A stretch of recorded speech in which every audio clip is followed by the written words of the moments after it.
great thing I love about, when we do our stuff is we don't plan. It's all organic, and we're not here to be entertaining. But I tend to be entertaining. So let me just say this. I'm trying to stick in my share here. Oh, here we go.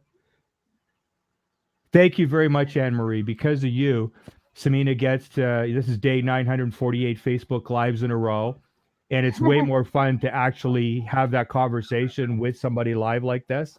And not only that, it gets us free marketing exposure on your timeline as well, just as you're getting with us. So whatever we talk about right now, we don't care. So what would you like to talk about? This is amazing. Yeah, I think this is the first time I know my well, not maybe like this going live with Anne Marie. Well, this is my first Facebook Live on my timeline. Oh wow. Okay, so it's extra special. Yeah, yeah. Yeah. Well, what would you like to talk about first? Being the spontaneous, raw, real, not a show. And we always said this too, Anne Marie. Sometimes people wouldn't know what to talk about. Say, if you ever just don't know what to talk about because we're not putting on a show, just ask Samina a question. Just throw a question on us. So talk about doesn't mean we're interviewing. Talk about just means what do you want to talk about? As if people weren't watching, but we know people aren't watching, so we have to put on a bit of a pretend show. Yeah. Like I'm not gonna go to the washroom on your timeline, right? And I'm gonna do my best not to say the F word on your timeline. In fact, best thing I could do is see you guys later. Scott disappears.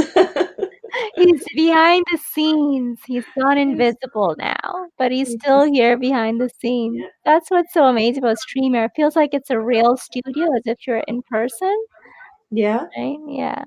So, Okay. yeah. So, like Scott said, if you're not sure what to say, what to share, um, ask me a question. This is your first Facebook Live, so how does it kind of feel? On your Yeah. So timeline, I mean, yeah. yeah. So I kind of just think of it as the same as a video. It's just that you can't edit things, but I don't edit things anyway. So it's just a great chance to just be out there chatting and not really care about who's listening, Hmm. um, and just kind of be talking to each other, right? Yeah, In yeah. my messy office. Keeping it real, yeah. Yeah, but you may I saw the pictures you sent. Good Yeah. job. I can't Yeah, wait to come in there and take another look Yeah. at So what that else was we could step. get rid of and make things better. Yeah, that was step one. That was step one, the a first huge stage. step, I believe, for you. How does it feel having that empty space now for you energetically?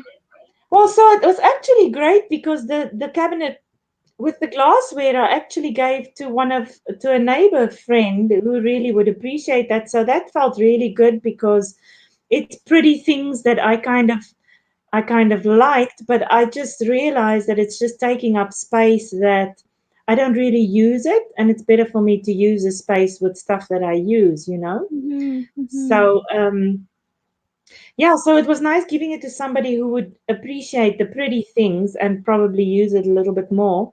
And yeah, for me, just going past and just seeing the space and thinking. So my head is thinking a lot now about how to rearrange all the furniture, and it's hard not to just want to jump into the next step. Yeah. Oh, But I know yeah. that I've got to hang on and wait, and there's other things to be done first. So, sorry for that little mix up there. I got a question for you. Can you hear me? Hmm. Okay. Hmm. Don't know what it is. Don't care. But it'd be something like this. Something like this. Right now, in this moment, what are you present to in terms of passion? What are you most passionate about right now, in this moment, right now?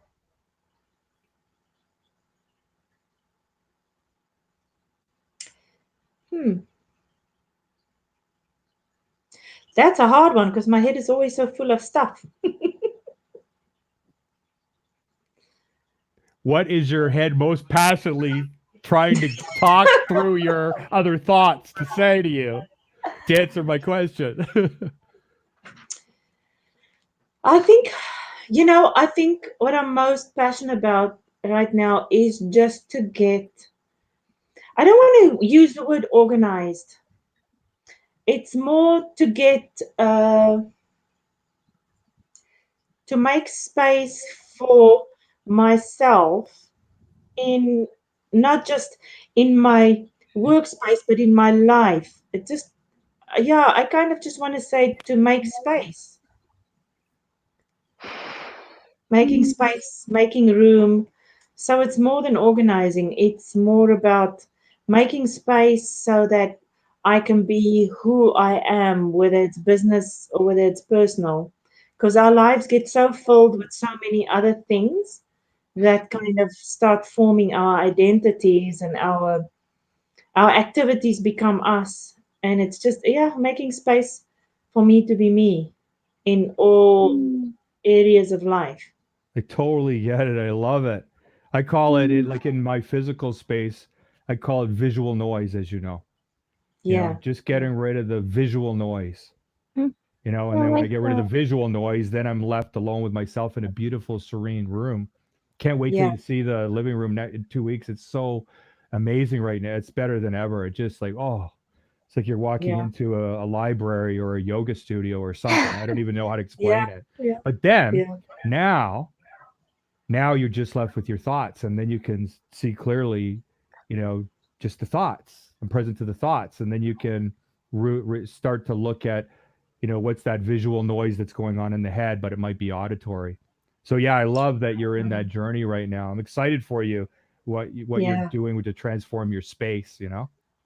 yeah, yeah, yeah. And I Yeah. think it definitely starts with, like you said, it definitely starts with making a room and making the space, because we can move stuff around, but it's all, it is that visual noise, but it's more than visual. It's kind of like a presence as well. Everything that's in your space has a presence in your space, not just a physical footprint, but kind of like a emotional footprint, and it brings a lot with it. It's not just a physical um, footprint or a physical space that it takes up. Mm. Yeah, very true. It's like sometimes they bring this sentimental kind of energy or thought or whatever, right? Yeah, the Yeah. sentimental part of it and the whole history of it and how you feel about it. So the emotional thing, whether it's positive or negative, it just makes your space very busy. Mm. It's like a cognitive, but